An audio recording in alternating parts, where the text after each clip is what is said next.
piece by piece. Fernando Mendoza under center. Ashton Jeanty in the backfield making defensive coordinators genuinely on the other side of the ball. Brock Bowers at tight end, a matchup problem the rest of the league still hasn't solved. And now, according to what's being reported, bring Tyreek Hill to the Raiders, of something the AFC hasn't seen in a long time. Let's start with the draft before getting to the Hill conversation, because what happened over the years came in with a clear organizational vision and executed it with the kind of discipline that separates genuinely well-run franchises from the ones that improvise their way through draft weekend. Mendoza at number 1 was exactly what everyone expected and exactly what this franchise needed.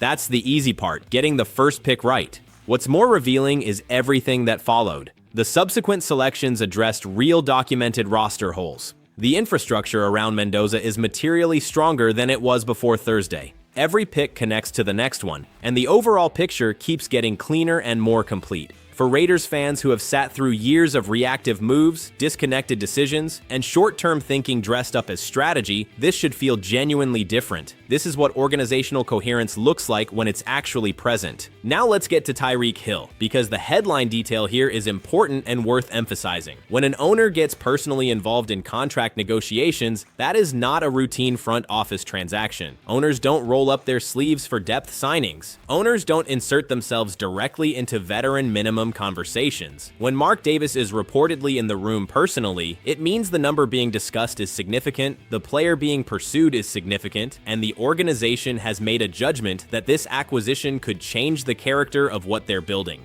That level of ownership involvement tells you something real about how serious this pursuit actually is. Think carefully about what Tyreek Hill actually brings to a football offense, because I think it's easy to reduce him to fast receiver in casual conversation and miss the full scope of what he does to the math of defending a team. We're talking about one of 3 or 4 most dangerous offensive weapons in the modern era of professional football. Yes, the Miami situation had complicated moments toward the end. Yes, there have been turbulent chapters, but strip all of that away and look at the player on the field. The speed that cannot be accounted for by a single defender. Route running that has actually gotten sharper as his career has continued. The ability to turn a routine 5-yard completion into a 50-yard gain before the pursuit has any reasonable chance of cutting him off. Hill doesn't just make an offense better, he fundamentally changes the defensive math every single snap he's on the field. The Raiders' receiving core has genuine pieces already. But there has been a clearly acknowledged gap all offseason. No true game-breaking outside threat. Brock Bowers is elite, but he's a tight end and defenses can scheme around him to a degree. Take linebackers off the field, go nickel or dime, try to neutralize the matchup advantage with personnel rather than coverage. Jeanty demands enormous respect in the run game. Mendoza is growing into the professional game. What this offense has been missing is the specific weapon that makes every other weapon more dangerous. The player who forces a defense to dedicate so much attention to containing him that everyone else gets favorable matchups they can actually win. Tyreek Hill is that player. He has always been that player, and arriving in a situation with a young, talented quarterback operating a clean, well-designed offensive system under Kubiak, there's a genuine argument that Hill could rediscover some of his very best football. Picture what Mendoza to Hill looks like from a defensive coordinator's perspective. You're already terrified of Jeanty taking a handoff and turning a nothing play into a 60-yard gain. You're already scheming to keep Bowers from getting isolated against your linebackers in coverage. You have Kubiak running play action and RPOs that punish you hard for loading the box. And now you also have to account for Tyreek Hill on the outside, a man who can be standing 5 yards behind the line of scrimmage and still beat your corner deep before the safety arrives. Where do you put your defensive resources? How do you structure your calls? There's no clean answer. There's no formation or coverage concept that handles all of those threats simultaneously. You're just picking your poison on every snap, and the Raiders are the ones deciding what the available options are. That's what genuinely elite offenses do. They present problems that defenses cannot solve. They force choices where every choice creates a different vulnerability. Adding Tyreek Hill to what's already being built in Las Vegas pushes this offense dangerously close to that territory. Now let's be realistic for a moment, because nothing is done until it's done, and this is still a negotiation in progress. Hill is going to cost real money, even if his market value has shifted somewhat from his absolute peak contract years given the knee injury situation coming out of Miami. He is not arriving in Las Vegas at a discount, out of some sense of loyalty to a franchise he's never played for. There are cap implications to manage, structure decisions to make, and the Raiders have already deployed significant resources this offseason on Tyler Linderbaum, Kirk Cousins, and the defensive additions. Cap space has real limits, and this front office has to be disciplined about deploying what remains. The character and culture fit question is also worth addressing honestly rather than glossing over.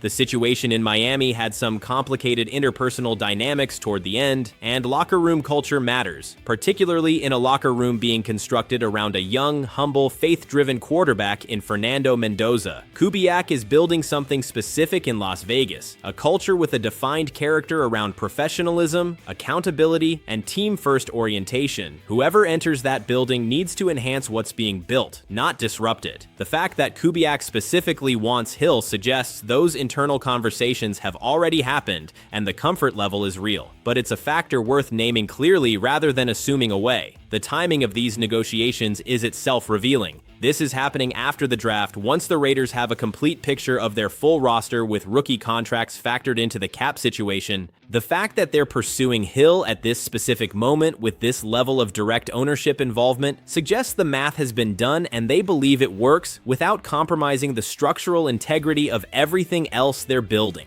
Organizations don't pursue marquee acquisitions at this stage if the numbers don't pencil out. They know what they have. They know what they can spend, and they're choosing to make this move with full awareness of the constraints. That deliberate timing is a positive signal about the organizational discipline behind the pursuit. And if it comes together, if Tyreek Hill actually puts on a Raiders uniform and lines up across from Brock Bowers with Ashton Jeanty in the backfield and Fernando Mendoza under center, I genuinely don't know what a defensive coordinator's clean answer looks like. I'm not sure one exists in the current NFL. The combination of threats at different levels of the field, in different personnel packages, with a coaching staff that knows how to stress coverages schematically rather than relying purely on individual matchup talent, creates a picture that should concern every defensive coordinator in the AFC.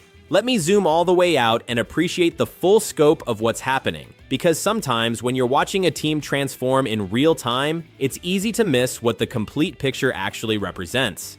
A year ago, the Raiders were a franchise generating shrugs, quarterback instability, defensive struggles, organizational questions at every level. And now, right now, they have their franchise quarterback secured and reportedly ahead of schedule in his development. They have a running back who might be the most dynamic in the entire league. They have one of the best pass rushers in football locked in and engaged. They have an elite center anchoring the offensive line. They have a veteran quarterback mentor in Cousins who has been handling his role with genuine class and professionalism. They have a coaching staff with a proven track record of developing young quarterbacks correctly. They have a draft class that systematically addressed real roster needs. And they potentially have Tyreek Hill about to walk through the door. That's not a team trending in the right direction. That's a team that has arrived at something real. That's a roster that, if the Hill deal closes, has elite or near elite talent at almost every key offensive position simultaneously. Mendoza, Jeanty, Bowers, and Hill, supported by Max Crosby leading a young and hungry defensive group, with Kubiak calling plays in a system specifically designed to maximize exactly this kind of talent. The Super Bowl conversation isn't premature anymore if this comes together. It's the honest, accurate description of what the competitive ceiling of this roster actually looks like.